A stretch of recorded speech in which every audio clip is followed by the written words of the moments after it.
Vous êtes sur Média 1, très heureux de vous retrouver dans le cadre de votre émission Génération News, l'émission qui prend à cœur toutes les problématiques liées à la jeunesse, mais également tout ce qui fait le buzz sur Internet. Vous vous demandez sûrement pourquoi cette tenue aujourd'hui. Eh bien c'est simple, c'est en lien avec notre thématique du jour. Avec mes invités, nous allons plancher ensemble sur la première thématique liée à la tenue traditionnelle. Quelle symbolique chez les jeunes? Vous en saurez un peu plus en première partie d'émission. Et vous le savez très bien, nous sommes dans ce mois béni de Ramadan. Et pour en parler, en lien avec la deuxième thématique, nous allons comprendre comment cette jeunesse vit son jeûne, son Ramadan tout simplement. Les éléments de réponse en fin d'émission avec mes invités du jour. Ils sont là sur ce plateau de Génération News, habillés comme moi également en tenue traditionnelle. Il s'agit de notre ami Edwin. Vous êtes un habitué évidemment de Génération News. Toujours un plaisir de vous recevoir sur ce plateau. Plaisir partagé. Salutations à tous nos téléspectateurs. Plaisir partagé, je l'espère également pour notre ami Momodou. Vous êtes étudiant en journalisme. Merci d'avoir répondu à l'invitation. Merci Régis. Bonjour à tous nos téléspectateurs sur Vidéo TV. Notre ami Apollyange également sur ce plateau. Vous êtes écrivain. Merci d'avoir répondu à nouveau à l'invitation de Génération News. C'est moi Régis. Et on termine avec la seule femme sur ce plateau Génération News. C'était important pour nous qu'elle soit là sur ce plateau de Génération News. Il s'agit de Fatoumata. Vous êtes journaliste. Merci d'avoir répondu à l'invitation de Génération News. Merci beaucoup. Merci. Les amis, très belle tenue au passage. Elles vous vont très bien les tenues. Et nous allons justement entrer en profondeur dans la thématique du jour. On parlera de la tenue traditionnelle. Justement, ma chère Fatoumata, tu es habillée de manière traditionnelle, évidemment, pour la thématique. Alors, c'est une tenue qui nous vient d'où précisément? En fait, c'est une tenue qui nous vient de la Guinée. D'accord. Notamment chez les Peuls. C'est une tenue qu'on appelle le lépi. C'est fait à base de coton tissé et d'indigo. Les indigos qu'on peut trouver dans différentes plantes ici en Afrique, évidemment. Mais c'est une tenue prisée avant et maintenant surtout pour les mariages, les grandes occasions, les cérémonies. Et prisée hautement également avec une certaine tendance, des vestes, des robes, des tenues de travail, je peux dire, ou des tenues de tous les jours. Enfin, il y a des dérivés du lépi, c'est-à-dire qu'on peut avoir aussi bien une tenue complète ou oui, voilà. Oui, on peut avoir une tenue complète pour le mariage, on peut avoir une tenue de tous les jours, mais principalement, c'était une tenue de grandes occasions. Mais maintenant, bon, la tendance fait qu'on s'approprie oui, la mode évolue. Voilà. Donc du coup, on a du lépi 2.0 façon mode. En fait. Voilà, lépi 2.0. Donc, au lieu de raconter son histoire, bon, elle est dans le 2.0. D'accord. Je veux dire, mais est-ce qu'en Guinée, c'est-à-dire que comment ça se passe déjà la confection de cette tenue-là et quelle est la symbolique au-delà du côté festif dans les cérémonies? Est-ce qu'il y a vraiment une symbolique attachée à cette tenue-là, à ce tissu? Oui. Il y a une certaine symbolique. Moi, je ne suis pas guinéenne, entre guillemets, je suis d'origine guinéenne. D'accord. Mes parents, ils m'ont éduquée dans ces traditions-là. Mais je sais une chose, c'est que dans les mariages, surtout pour les mariages, parce qu'on dit que quand tu portes cette tenue-là, les sorciers, ils ne pourront rien te faire. Il y a le mauvais œil, tu es épargné du mauvais œil en quelque sorte. Il y a une protection. Voilà, une certaine protection par rapport à cela. Donc, c'est pour ça que c'est très prisé. Et ça représente d'une certaine façon la pureté. Parce que le mariage, les jeunes femmes, elles sont pures avant d'aller rejoindre leur mari. Donc c'est un peu dans ce cadre-là. Emmanuel, merci pour l'historique. Franchement, on a voyagé. Et justement, en parlant de voyage, on va quitter la Guinée, cap cette fois-ci du côté du Congo, avec notre ami Apollyange. C'est vrai, comment ça se passe au Congo, je vais dire, qu'en est-il justement de ce mode vestimentaire, la tenue traditionnelle? Est-ce que le Congo est en lien avec ce procédé-là? Si oui, quelle est la symbolique justement au Congo de la tenue traditionnelle? Eh ben, la tenue traditionnelle n'est pas très prisée au Congo. D'accord. C'est beaucoup plus dans les villages qu'on trouve les tenues traditionnelles. Dans la ville, chez nous, c'est dépassé parce que notre tenue traditionnelle, c'est le raffia. D'accord. Et en ville, vous ne trouverez personne habillé en raffia. C'est beaucoup plus dans les villages qu'on les trouve.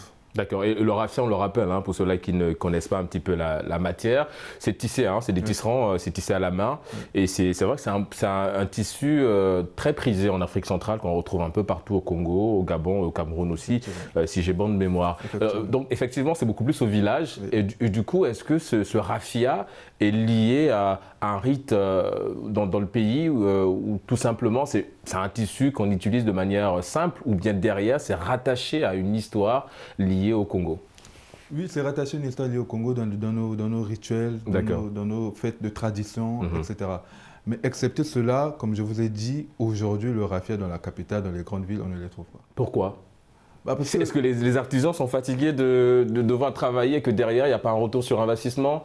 Non, parce que le Congolais, en majorité, le Congolais a changé de mode, a changé sa façon de... Ouais, ça va, on est beaucoup plus dans la sapologie là. Bien sûr, donc le raffia il ne peut pas mettre, il va mettre un costume, autre chose, etc. Oui, mais est-ce que la sapologie aussi, ce n'est pas ce côté dans le sens où on doit valoriser aussi un petit peu la tenue traditionnelle? En l'occurrence, ce raffia, ce serait bien par exemple d'avoir une veste et de l'associer avec du raffia. C'est ce que, merci Régis de m'interpeller dans ce sens, c'est ce que je reproche à nos grands frères qui ont fait de la sapologie notre culture, qui ont ramené ça dans notre culture.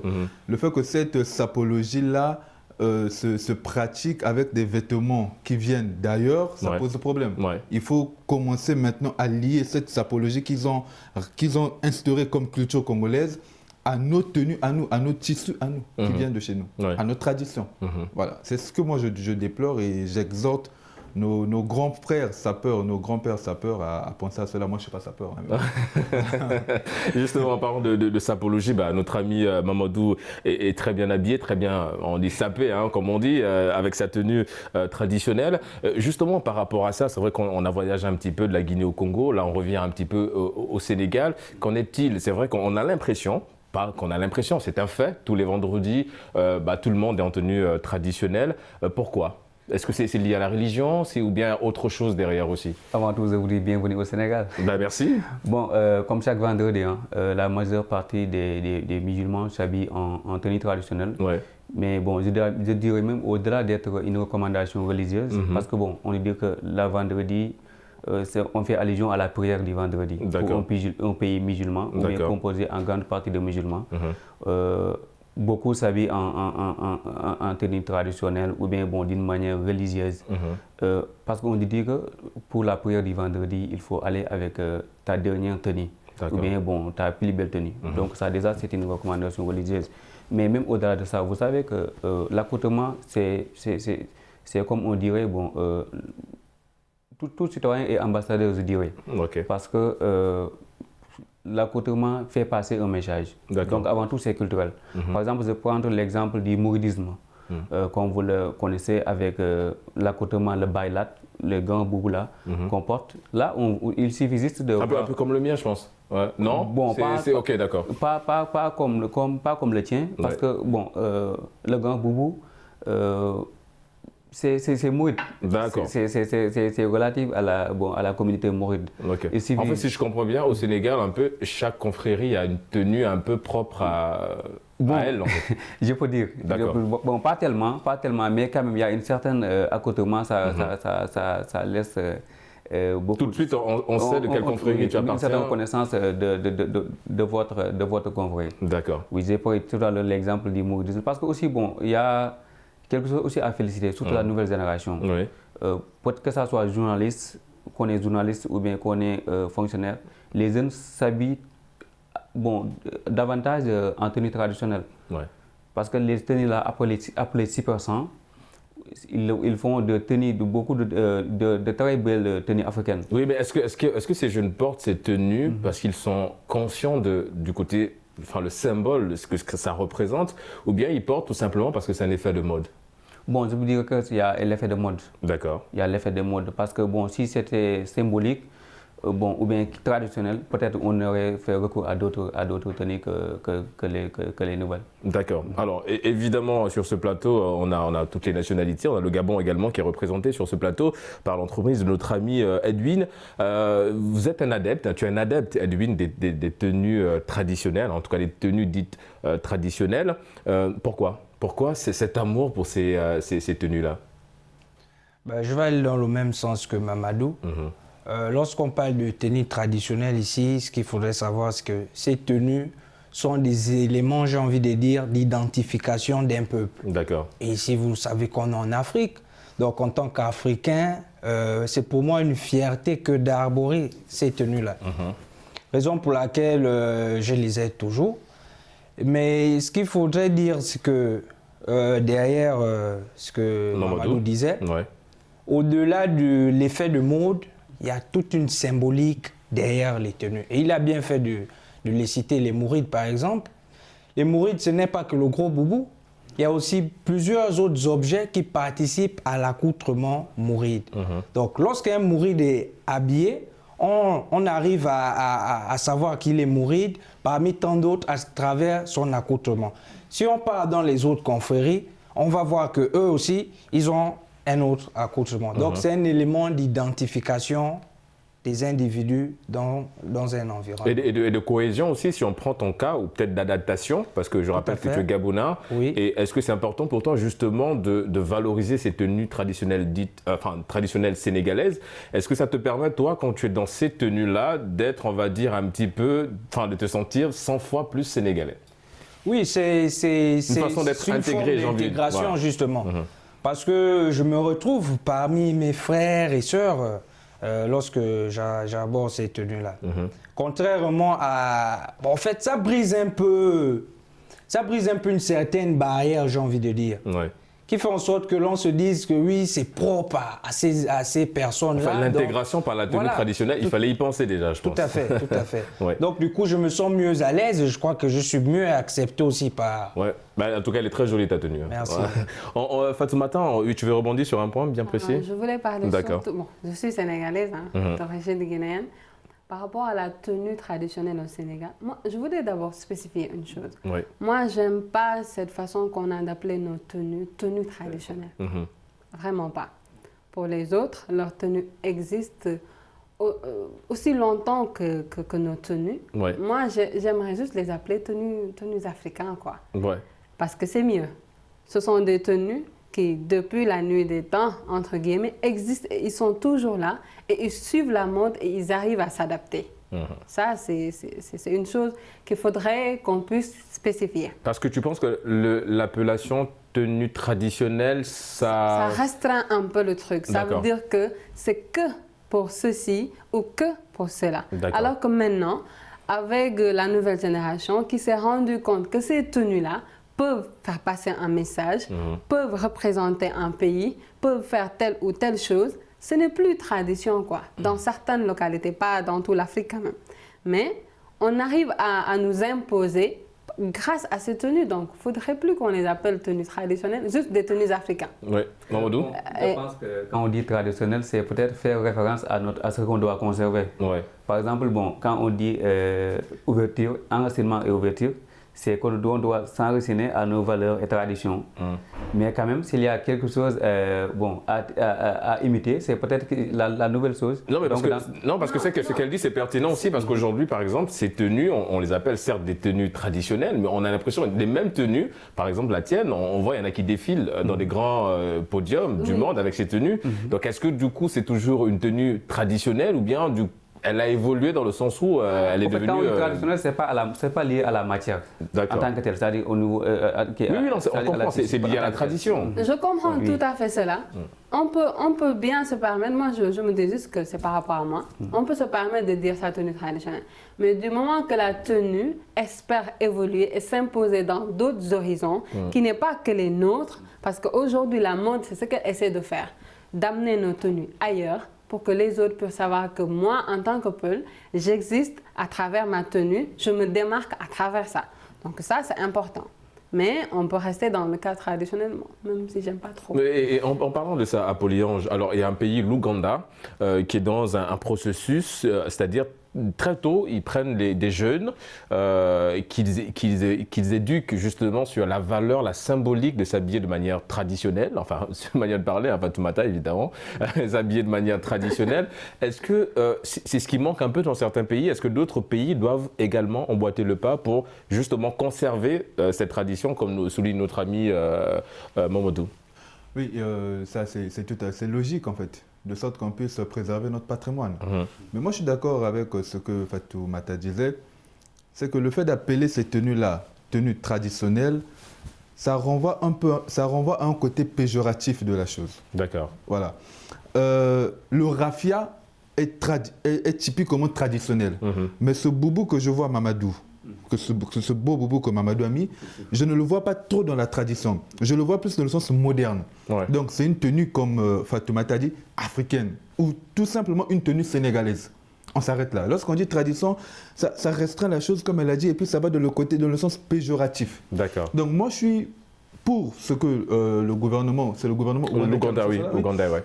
Moi, je suis d'accord avec ce qu'ils sont en train de faire. Il est temps que nous puissions nous réapproprier notre culture, que nous puissions mettre en avant nos styles vestimentaires. Ce sont nos styles, il faut les mettre en avant. Mamadou, dans sa tenue, est très beau. Ce serait bien qu'on ait ce que, dernièrement, nous en avons parlé ici, ce que Sankara faisait à son temps, lorsqu'il valorisait les tenues burkinabées. C'est très beau aussi. Les Ivoiriens ont leur tissu. C'est toujours le cas avec l'ancien président du Burkina Faso, Roch Christian Kaboré, qui s'habille comme boubou traditionnel du côté du Burkina Faso. Ouais. Effectivement. Donc, pour répondre à ta question, je suis d'accord pour qu'on puisse valoriser nos tenues et que ce soit fait dans cette jeunesse-là qui doit briller et qui doit faire valoir cela. Le raffia, Edwin, comme je l'ai souligné, c'est une matière qu'on retrouve également au Gabon. Est-ce que la situation, on peut calquer celle du Congo, ou bien au Gabon, le raffia est plutôt valorisé? Je pense que le Congo et le Gabon, c'est la même chose. Hein. C'est l'Afrique centrale. Nous ne sommes pas très loin. Le raffia, comme il le disait si bien, a perdu de sa valeur. On ne le retrouve désormais que lors des cérémonies, certaines cérémonies. Et c'est assez dommage. Pourquoi? Parce que sur le plan local, on va dire qu'on l'a délaissé au détriment des nouvelles tenues dites tendances et tout. Mais ce qui est dommage, c'est qu'on se rend compte que nous, on l'abandonne pour adopter un autre style. Et ceux qui viennent d'ailleurs s'imprègnent plutôt de ce style-là et vont faire des choses avec, j'ai envie de dire, à l'international. Si vous regardez bien aujourd'hui, de nos jours, tout ce qui se fait dans le plan de la mode, vous allez voir que beaucoup viennent puiser, comme elle a dit, ici, en Afrique, pour exporter ça ailleurs. Et c'est assez lucratif pour eux. Mais pourquoi pas nous? Qu'est-ce qui nous empêche de le faire? Est-ce qu'il n'y a pas un double risque aussi, Fatoumata? Je veux dire, c'est bien de mettre un peu de la lumière sur nos tenues. Mais est-ce que ce n'est pas risqué? Parce qu'on a l'impression que plus les tenues dites traditionnelles sont exportées, plus on perd un peu justement, on va dire, de notre histoire aussi quelque part. En fait. Le fait de moderniser un peu ces tenues dites traditionnelles. Bon, moi je ne pense pas qu'on puisse perdre là-dedans. D'accord. Par exemple, le wax, même si on dit qu'il n'est pas africain. Il est hollandais, mais c'est vrai qu'il n'est pas africain, le wax. Mais il est africain du moment où ce sont les Africains qui s'en servent le plus souvent. On le reconnaît, on le connaît grâce aux Africains. Après, attention, après il y a du wax africain, il y a un wax ivoirien. Évidemment, mais le wax c'est dans sa globalité. D'accord. Moi, je me dis que nos tissus exportés, plus on saura le pays d'où ça vient. Ouais. Parce que derrière un tissu, il y a toute une histoire, il y a toute une panoplie de travailleurs, il y a un fashionista, comme on peut dire, il y a tout un groupe derrière. Et ça, c'est très important. Mais on parle d'ouverture. D'ouverture dans quel sens? Aujourd'hui, c'est à travers des domaines comme la mode, le cinéma ou autre chose comme ça qu'on peut s'ouvrir d'abord pour se faire connaître par les autres. Après, quand un Français va venir au Sénégal, en Guinée, il verra le tissu, il dira « Ah ça, c'est guinéen ». Parce qu'il y a cette histoire qu'on a déjà créée, qu'on a déjà fabriquée derrière. Donc ça, pour moi, c'est très important. L'exportation, il y a aussi autre chose. Plus on exporte, plus nos artisans qui avaient du mal à vivre de leur métier. Voilà, de leur métier, ils vont pouvoir le faire. Au moins, ça va diminuer une part. Si nous, on exporte nos produits et que les autres amènent leurs produits, on va vendre ailleurs, même si on a du mal à vendre ici, au moins on va vendre ailleurs. Et ça, c'est très important, je pense. Est-ce que tu es dans cette démarche, tu es dans cette logique, tu as des petites sœurs, est-ce que c'est important pour toi justement de transmettre un peu cet héritage-là à la petite sœur, de dire attention, c'est important de valoriser, mais de l'autre côté aussi, il y a un petit peu ce danger-là si tu es trop dans le moderne et que tu fais fi du traditionnel. Bon, moi, j'ai déjà 2 petites sœurs qui sont trop dans le style vestimentaire traditionnel. D'accord. Par exemple, j'ai celle qui vient après moi, elle s'appelle comment? Mariama. On salue Mariama. Oui, c'est elle qui m'a amené ça d'ailleurs, parce qu'elle était partie en Guinée. D'accord. Elle m'a amené les 2 pagnes de 2 mètres, 2 mètres. Elle est que dans ça. Elle porte des manteaux en wax, des manteaux en lépi, des pantalons. Elle en a beaucoup parce qu'elle aime cette mode-là. Et ça lui ressemble. Ouais. Moi, je pense que plus on s'approprie ce qui nous appartient, bon, on essaie de se dire, on est africain, on est fier de ce qu'on a. On peut moderniser les tenues, mais le tissu, essayons quand même de nous imprégner cela, parce que si on n'achète pas nos tissus, ce sont des étrangers qui vont venir l'acheter. Ça n'aura aucune chance. Alors, à Polyange, il y a beaucoup de personnes, en préparant cette émission, j'ai eu un peu des retours, en l'occurrence ceux de l'Afrique centrale. Alors, on fait un constat, parce qu'en Afrique de l'Ouest, franchement, en ce qui concerne les tenues traditionnelles, il n'y a pas de problème. On prend le Mali, le Nigeria et tout le reste de ces pays de la sous-région. Au Nigeria, vous avez, ils ont des très belles tenues et tout le reste, un peu partout. En Afrique centrale, on a l'impression que ça n'existe pas du tout. Quand on prend le Sénégal, on sait tout de suite qu'il y a un boubou, il y a une tenue traditionnelle au Sénégal, au Mali, au Nigeria, un peu, la Côte d'Ivoire également. Mais en Afrique centrale, on a l'impression que cette partie du continent a un petit peu passé à côté de cette histoire-là, à côté de cette symbolique. Est-ce que c'est le cas? Tu partages également cet avis? Parce que c'est les retours que j'ai eus, moi, de ces habitants de l'Afrique centrale. Oui, l'Afrique centrale, c'est grand. Moi, ce que je sais et ce dont je peux développer, c'est par rapport au Congo. Oui. Oui, au Congo, on a perdu nos vêtements, nos habits traditionnels. Nous ne les avons plus. On a parlé du raffia tout à l'heure. Ouais. Le raffia est complètement délaissé. Si bien qu'aujourd'hui... Est-ce que l'impact, l'un de vous là t'interrompt, oui. On parle justement de cette jeunesse. Est-ce que l'impact va être un peu grand, je vais dire, parce qu'aujourd'hui, on va peut-être voir grandir une jeunesse congolaise qui va peut-être pas être, on va dire, au même niveau que toi en ce qui concerne le raffia. Est-ce que c'est inquiétant un petit peu de voir cette génération congolaise grandir avec cette absence de culture sur, évidemment, la richesse de ce tissu qui est le raffia? C'est pas seulement cette génération, hein. Je suis dans la vingtaine, mais c'est depuis nos grands frères, nos oncles. D'accord. Ils ont perdu l'essence de nos tissus. Ils sont dans la sapologie depuis que Marchand-de Grenard, voilà, Marchand-de Grenard, c'était bon, on va dire un tirailleur belge. Non, congolais. D'accord. On les appelait tous tirailleurs sénégalais. On les prenait en Afrique centrale, on les prenait partout. On les appelait tous tirailleurs sénégalais. D'accord. On les confondait. Donc lui, lorsqu'il est allé en France pour la Première Guerre mondiale, c'est lui qui ramène cette idée-là de dire que j'ai trouvé de beaux vêtements là-bas, le blanc s'habille comme ceci, donc il faut qu'on s'habille aussi comme cela. Ouais. C'est de là qu'est partie la sapologie. C'est à ce moment-là qu'au Congo, nous avons délaissé nos vêtements, nos tissus à nous qui et la jeunesse suit également ce mouvement aujourd'hui? C'est depuis, mon cher. Depuis les 1950, là-bas, 1929, depuis la Première Guerre mondiale. Non, je veux dire, en ce moment, si on décide tous d'y aller au Congo, on ne trouvera que des jeunes sapeurs. Ils sont, mais quand ils veulent sortir, c'est en costume, veste, manteau. Mais bien sûr, malgré la chaleur en Afrique centrale, ils ont des manteaux. Malgré la chaleur. Et ils sont bien dans ça. Vous les verrez se pavaner en train de bien parler de leur costume, à combien ils l'ont acheté. Mais bien sûr, avec des cannes, ils s'habillent en anglais, ils vont s'habiller avec une canne, avec un chapeau, une petite. Voilà, comme un petit anglais, il est peinard, il est à l'aise. Ouais, le dandisme à l'africaine, quoi. Bien sûr. Donc, nous avons perdu nos valeurs et c'est déplorable. C'est déplorable, il faut revenir sur ça, il faut voir comment on peut ramener, d'abord, au moins nos mamans se sont appropriées le wax et ça reflète un peu aujourd'hui, je ne veux pas dire la tradition, mais la culture. Ouais, et en parlant même du wax, nos mamans sont même allées très loin, elles ont donné des noms à chaque pagne. Mon mari est capable, voilà, ton pied, mon pied, si tu sors, je sors. Bon, évidemment, il y a des appellations.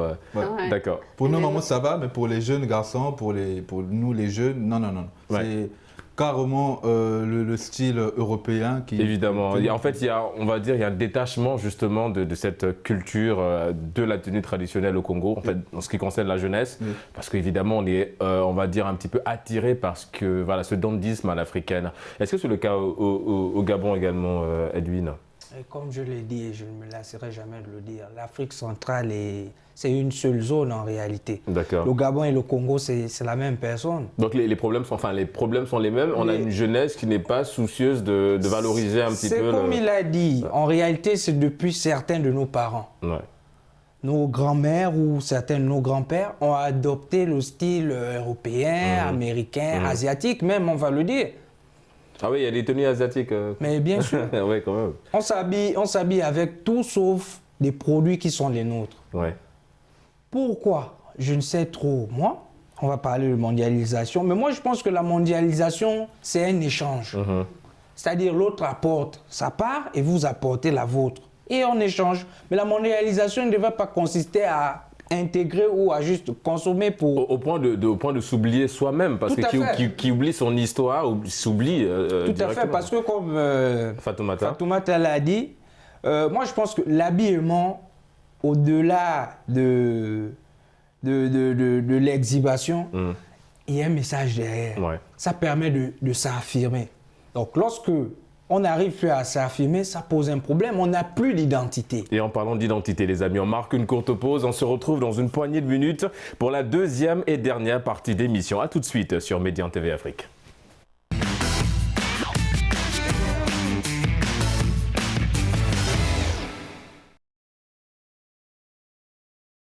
De retour sur le plateau de Génération News pour la deuxième et dernière partie d'émission. Comme vous le savez, nous sommes en plein mois béni de Ramadan, et qui parle de Ramadan renvoie aux jeunes cette façon de se priver justement pour évoluer de manière spirituelle. Le Ramadan, mon cher Mamadou, tu es en plein là-dedans parce que nous sommes toujours dans le Ramadan, la Korité c'est dans quelques jours. Comment tu as vécu ce mois du Ramadan en ce qui concerne évidemment le jeûne? Malheureusement, nous sommes à la fin de ce mois béni, parce qu'il dit mois béni, bon, c'est une obligation d'abord pour tous les musulmans de jeûner.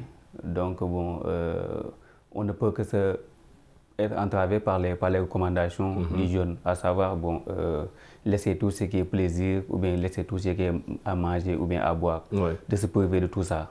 Mais au-delà de ça, je pense qu'il y a une philosophie derrière, c'est que c'est une obligation certes, mais aussi bon, ce n'est pas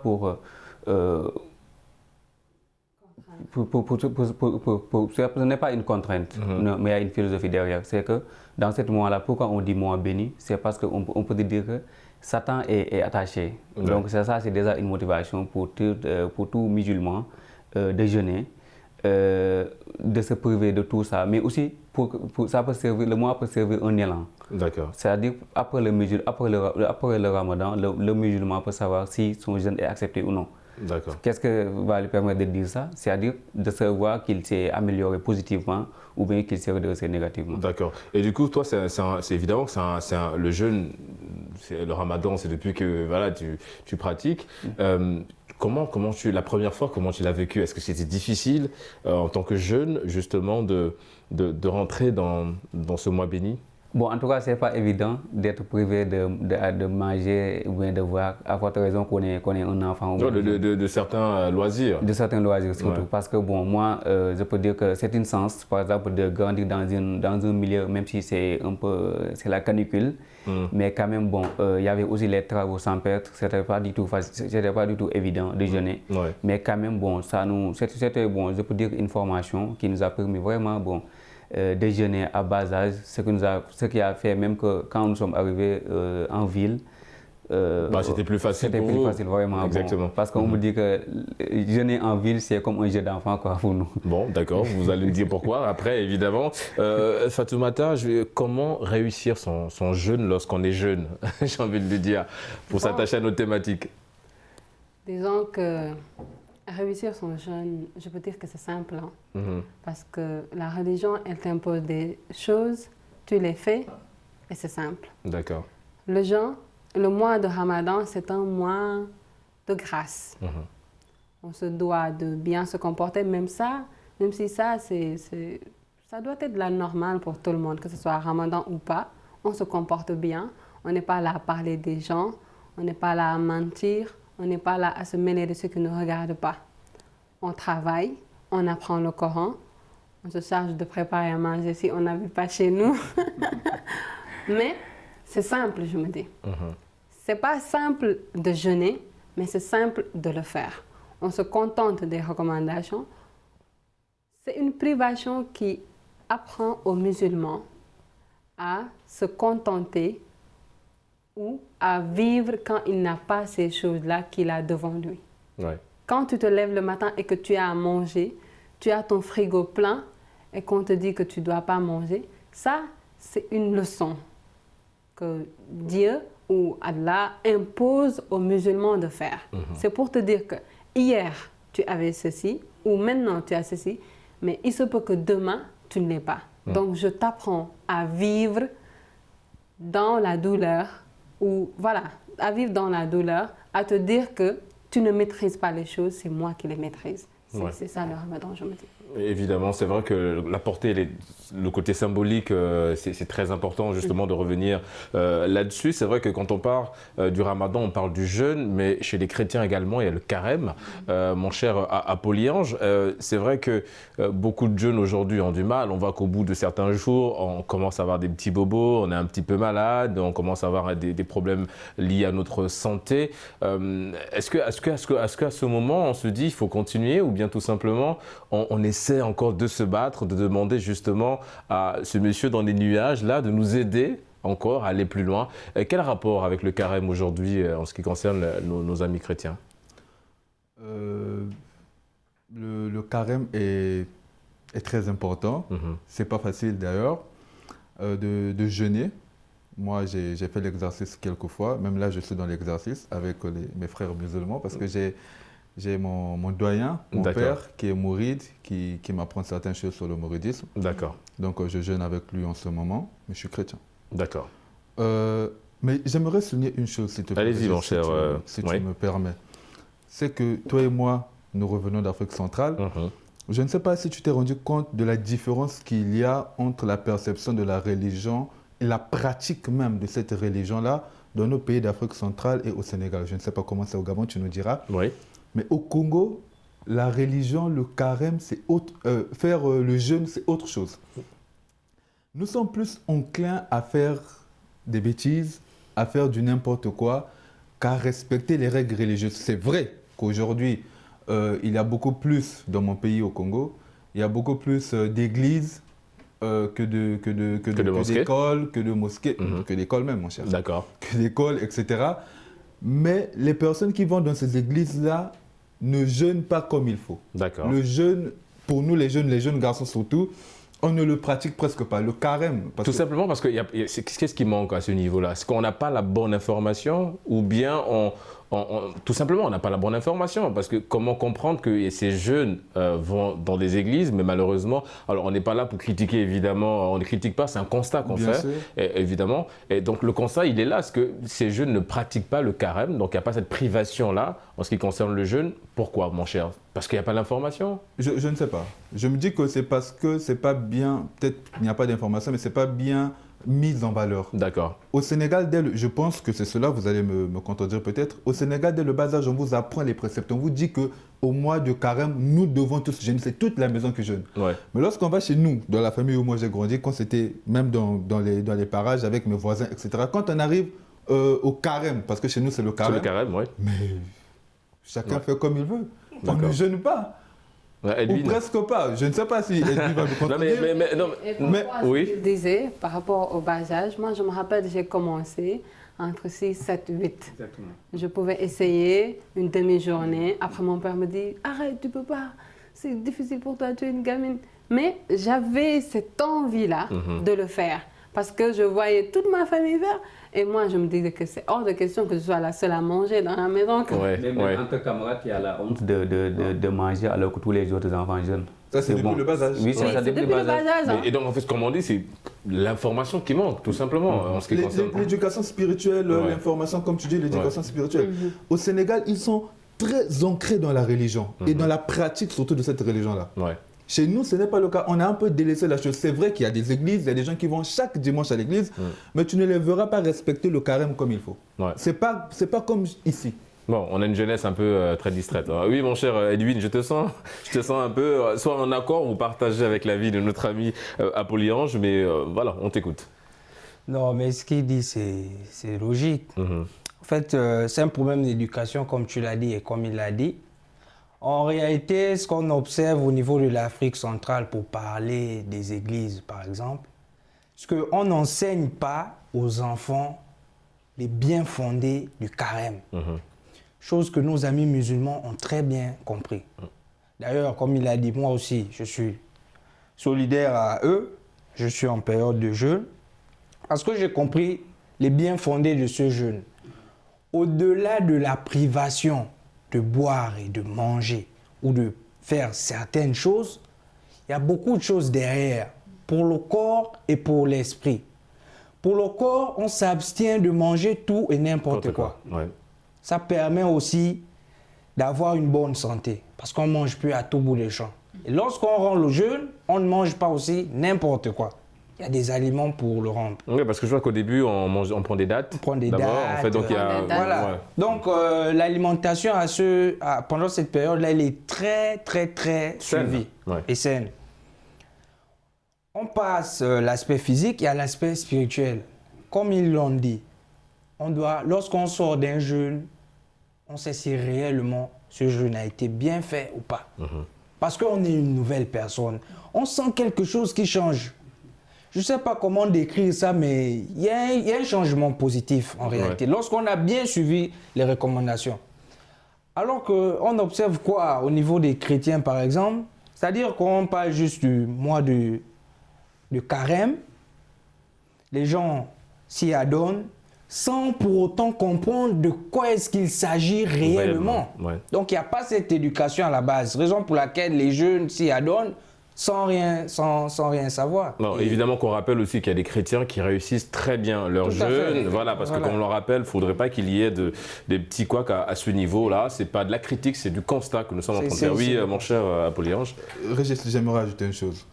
Pour nos frères, pour nos mamans, pour nos parents qui sont restés en Afrique centrale, il y a une chose au Sénégal qui est très remarquable et très louable. C'est qu'en ce mois de carême, tout le monde, la majorité des personnes jeûnent. La ville est tranquille, paisible. Lorsqu'on arrive à 19h, vous allez voir les jeunes dans la rue vous offrir du café à l'heure de la rupture. C'est quelque chose. C'est-à-dire que même si tu n'as pas envie de jeûner, même si tu n'as pas envie de faire ce jeûne-là, mais le fait que tout le monde est dans cette pratique, ça t'emmène à le faire. C'est vrai. C'est tout Dakar. Je fais la ronde. Hein. Dans tous les quartiers, je passe vers 19h. Il y a des jeunes dans la rue avec des tasses, avec des sandwichs. Il y a des sandwichs, il y a du café. Pour la rupture. Ça te marque en fait. En Afrique centrale, nous n'avons pas ça.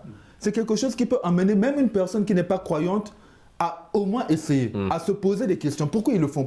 Vous voyez ce que je veux dire? C'est très important qu'en Afrique centrale, que nous puissions aussi adopter ce genre de choses. Parce que nous avons un véritable problème, surtout au Congo. Ce n'est pas pour critiquer, mais c'est pour dire les faits. Surtout, nous avons un véritable problème. Adopter ce genre de comportement-là peut nous permettre d'avancer, de comprendre certaines choses. Je voulais le souligner. Moi, je me dis qu'au-delà de Dakar, c'est tout le Sénégal. Durant le mois de Ramadan, il y a cette ferveur qui existe. Tout le monde participe. Et le mois de Ramadan, c'est un mois où si tu donnes comme on te dit chez nous, Dieu va te rendre... au centuple. Au centuple. Donc, les gens, ils partagent. À l'université Cheikh Anta Diop, par exemple, tu ne peux pas rester... Par exemple, si tu n'as pas d'argent pour rendre ton jeûne, tu vas dans le campus social. Il y a des jeunes qui créent des mouvements. Voilà, ils ont créé des mouvements. De passage, nous saluons les jeunes, par exemple, mouvement Kaindogo. Voilà. Des jeunes qui dépensent chaque jour une valeur de 300 à 400 000 francs. Ce qui fait que l'année, pour le mois, ils se retrouvent à 12 millions ou bien 10 millions. Ils organisent des ndogu, ils préparent le dîner. Et Jean, tu ne peux pas rester à Dakar ou dans une autre localité au Sénégal et dire que tu ne peux pas faire le ndogu. Et ça, au-delà des louables, pour certains, c'est c'est une bénédiction. Fatoumata, avant de donner la parole à Edwin, je reste avec toi. Alors c'est vrai que tout à l'heure, comme je l'ai dit, la question, notre thématique, c'est comment réussir son jeûne. On l'a souligné, il y en a malheureusement qui ne peuvent pas aller jusqu'au bout parce qu'il y a des problèmes liés justement à la santé.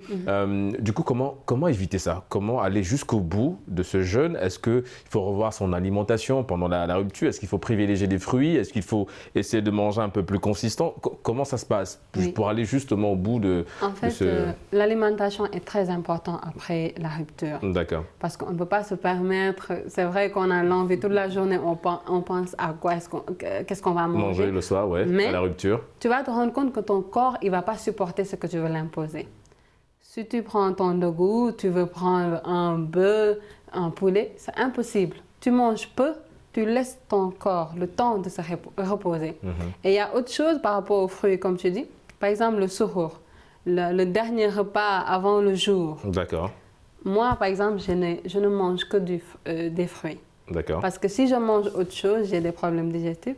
Donc, j'ai du mal à me concentrer ou sinon, j'ai des maux de ventre. Donc, je mange des fruits, je m'en contente.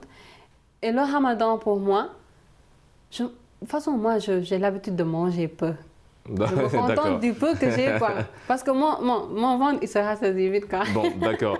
Et du coup, on a l'impression qu'en fait, chacun adopte un peu une méthode particulière pour arriver justement... Alors, c'est vrai qu'on l'a souligné, ce n'est pas une contrainte. Hein. On est vraiment dans une démarche spirituelle. Est-ce que c'est le cas pour toi aussi, mon cher Mamadou? Je veux dire, quand tu es dans ce mois béni, dans le jeûne, est-ce que tu adoptes un peu une philosophie comme celle de notre ami Fatoumata pour bien réussir ou bien réussir tout simplement son jeûne? Bon, je dis que celui qui ne réussit pas son jeûne, c'est peut-être le débutant. Celui qui est habitué au mois béni. Il sait comment s'adapter. Il sait comment s'adapter. D'accord. Fatoumata a raison de le dire. Par exemple, certains comme les Ndiaye, les Si, peut-être eux, comme ils ont faim dans la journée, ils vont acheter tout ce qu'ils traversent. Oui, ils attendent la rupture. Tout ce qu'ils nous alors qu'ils vont voir, dans la nuit, ils ne vont même pas manger les 1/3. Donc, ce qui laisse dire qu'il faut vraiment avoir une certaine organisation hygiénique, mais aussi alimentaire. Parce que aussi c'est pas question parce qu'il y a certains qui jeûnent aussi pour maigrir. Ça aussi c'est bon à souligner. Parce que juste pour vous dire qu'on jeûne pour le plaisir. Quand on dit on jeûne pour le plaisir, c'est-à-dire c'est une contrainte, certes. C'est une contrainte parce que c'est un dogme. Mais la religion est dogme, est loi, mais aussi est morale. Donc il faut vraiment savoir comment se comporter, il faut vraiment savoir comment s'organiser, organiser sa nourriture, organiser son bon vivre ensemble avec les gens. Parce qu'il y a certains... C'est le bon vivre ensemble, c'est le savoir-être. C'est le savoir-être. Par exemple, il y a certains, quand on dit que quand tu jeûnes, tu ne dois pas gêner les autres. Il y a certains, ils pensent que jeûner, c'est se crasser partout, ou bien être là à se plaindre. Alors que ce n'est pas ça. Ouais, d'accord. Le jeûne, c'est une contrainte, c'est un dogme, mais aussi c'est un comportement à avoir. C'est-à-dire, le croyant, je dis croyant pour faire allusion à nos camarades. Mais ça, du coup, ça c'est un peu difficile. Est-ce que vous pensez qu'aujourd'hui, les jeunes sont dans cette conception-là, un peu comme la tienne? Est-ce que des jeunes pensent comme ça? Mais c'est la philosophie qu'on doit avoir des jeunes. Parce que c'est pas... Au fait, Fatou Bintou a fait le rappel. Il dit que c'est le comportement naturel que le musulman doit avoir. Même si on ne sommes pas en tant que jeunes. Parce que j'ai l'habitude de dire que quand on dit thèse et antithèse, la thèse, c'est pas l'antithèse, c'est pas le contraire de la thèse, mais c'est aller au-delà de la thèse. Je prends l'exemple aussi avec le musulman et le mois de Ramadan, qui, pour rappel, c'est le 9e mois et les autres mois. Parce que le mois de Ramadan, c'est l'antithèse des autres mois. C'est-à-dire, en temps de carême, nous devons aller au-delà des autres faits. C'est-à-dire de priver tout ce qui... En résumé, respecter tout ce qui est recommandation et de s'emparer de tout ce qui est interdit. Oui, Fatoumata. Il n'y a pas autre chose, la prière. La prière, c'est chaque jour ça. Chaque jour, oui. Mais quand tu jeûnes et que tu ne pries pas, il y a des prières facultatives appelées nafila. Ça veut dire que d'accord. ton ramadan n'est pas réussi. Ah ouais, c'est tout un processus. Non, la prière, elle fait partie de la vie du musulman. Il faut respecter les 5 prières. Mais quand tu jeûnes et que tu ne pries pas, ça veut dire que tu n'es pas en train de jeûner, tu es juste en train de... D'accord.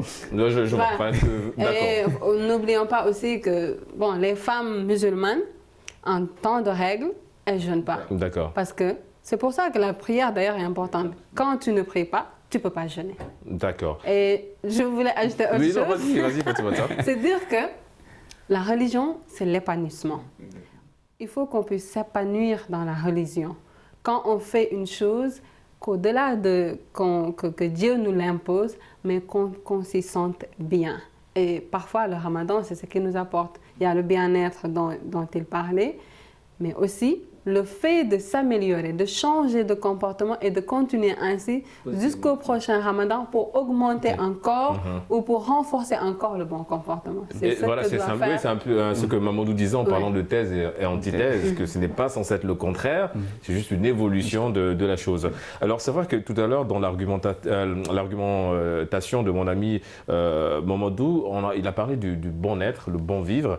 Edwin, qu'est-ce que cela t'inspire? Parce qu'on a l'impression, enfin pas l'impression, c'est un fait, c'est-à-dire qu'à la rupture du jeûne, toute la famille se retrouve, il y a une belle ambiance, une communion familiale. Qu'est-ce que cela représente pour toi, qui n'est pas musulman, de voir effectivement cette communion-là lors de la rupture du jeûne? Bon, il faut dire que c'est un enseignement. Ça interpelle plus d'un. Ça doit nous interpeller tous. Pourquoi? Parce que le jeûne, en réalité, c'est un moment de cohésion. Un bon jeûne est réussi lorsqu'on est en famille. Oui. Ça prouve encore une fois à l'être humain qu'il ne peut pas s'en sortir tout seul. S'ils réussissent le jeûne ou si nous réussissons le jeûne, oui, parce que nous sommes toujours, dans le jeûne, c'est justement parce qu'on ne le sent pas. On ne le sent pas, pourquoi? Parce qu'il est partagé, comme il a dit. Lorsque tu vois tous ces jeunes-là à 19h, lors de la rupture, partager des morceaux, ça crée une certaine ambiance en fait, qui donne de la force et qui donne du courage, qui permettent à la personne de continuer et de ne pas céder. Alors que je pense que c'est plus difficile pour les gens qui sont dans des pays non musulmans, lorsqu'ils sont seuls, loin de leur famille, il y a la pensée, il y a peut-être le travail, l'angoisse, le stress, c'est plus difficile pour eux par rapport à nous qui sommes là où on le fait en famille, quoi. Ouais, c'est vrai que dans les pays laïcs un peu c'est très difficile. C'est un peu plus facile, j'ai envie de dire. On va revenir un peu sur le rôle justement de la famille, mon cher Apollyon. On a parlé justement de cette communion. Et quel est le rôle justement de la famille, bien le rôle parental dans la réussite justement de ce jeûne pour les jeunes, j'ai envie de dire. C'est de montrer l'exemple déjà. Ouais. De montrer l'exemple et puis de montrer l'importance de jeûner, justement de se priver, mais surtout de pratiquer, de prier. Fatoumata venait de le dire tantôt. Le jeûne, ce n'est pas seulement se priver, mais c'est un moment où on se prive et on doit se rapprocher encore plus de son Créateur. Et le jeûne, c'est un moment où on doit être à tout moment de la prière. Pour nous qui sommes chrétiens, Jésus-Christ, lorsqu'il était en carême, lorsqu'il jeûnait pendant les 40 jours, dans la Bible, on dit qu'il passait toutes ses journées à prier. Ouais. Il n'était que dans la prière. Donc, les parents doivent être ces modèles-là où ils doivent montrer l'exemple et montrer l'importance d'enseigner aux plus jeunes, aux enfants, l'importance du jeûne et les emmener à prier, à se confier à Dieu, etc. Et effectivement, cette démarche, elle est présente, elle est perceptible, elle est visible, Fatoumata. Par rapport à l'importance de la famille, oui, moi j'en sais quelque chose parce que je suis à Dakar, je suis une Thiessoise, je suis loin de ma famille. On rappelle que c'est une région du Sénégal, hein, Thiès. Oui, mais oui, évidemment, c'est une région du Sénégal. Mais chez moi, la rupture du jeûne, c'est extraordinaire. Il y a mon père, ma mère, tout le monde. Le pain, il est distribué partout. Chacun court pour amener une tasse pour récupérer son quinqueliba. Oui, et quelque part, c'est intéressant parce que même pour le jeune, quand il s'élance dans cette privation-là, son souhait, pour beaucoup de jeunes, c'est d'arriver à ce moment. C'est-à-dire, de se dire, je jeûne pour arriver à ce moment où je vais pouvoir me retrouver avec mes frères. La rupture, c'est important. On prépare tout un tas de choses. On mange. Après, chez moi, c'est mon père qui dirige la prière, ce que je n'ai pas ici, même si je vais à la mosquée. Mais quand mon père prie, quand je prie avec mon père, je me sens hyper bien. Ouais, donc il y a vraiment une force derrière qui vous accompagne quand on est en famille dans ce mois béni de Ramadan, Mamadou. Oui, il y a l'ambiance familiale. quand on dit l'ambiance familiale, ce n'est pas question de folklorique. Mais comme Fatmata l'a dit tout à l'heure, là, il y a la prière familiale. Parce que aussi, on dit que chaque parent est lié de sa responsabilité d'inculquer une certaine valeur, une certaine conduite à ses enfants. Donc le mois de Ramadan, c'est une occasion pour chaque parent, ne serait-ce que pour ce mois-là, de diriger la prière, c'est-à-dire la prière pour ses enfants. C'est-à-dire le parent a une occasion pour guider ses enfants, mais aussi le mois de Ramadan, c'est un regroupement familial. Le père a l'occasion de regrouper ses enfants, de prendre le repas avec eux, de partager avec eux. Parce qu'il y a aussi ce qu'on appelle le tafsir. Le tafsir, c'est quoi? C'est-à-dire c'est une explication détaillée des sourates du Coran. D'accord. Et ça, bon, d'habitude, ça se fait chaque mois. Mais d'une manière générale, on les fait au niveau des mosquées, des quartiers, autres là. Mais c'est une occasion aussi pour chaque famille d'expliquer ses enfants c'est l'importance de la religion d'abord, l'importance de l'islam, mais aussi l'importance de notre mission sur Terre.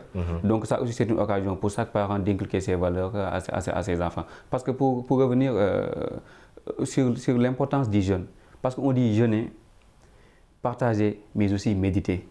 Le jeûne, c'est un temps, le temps de jeûne, c'est un temps de méditation.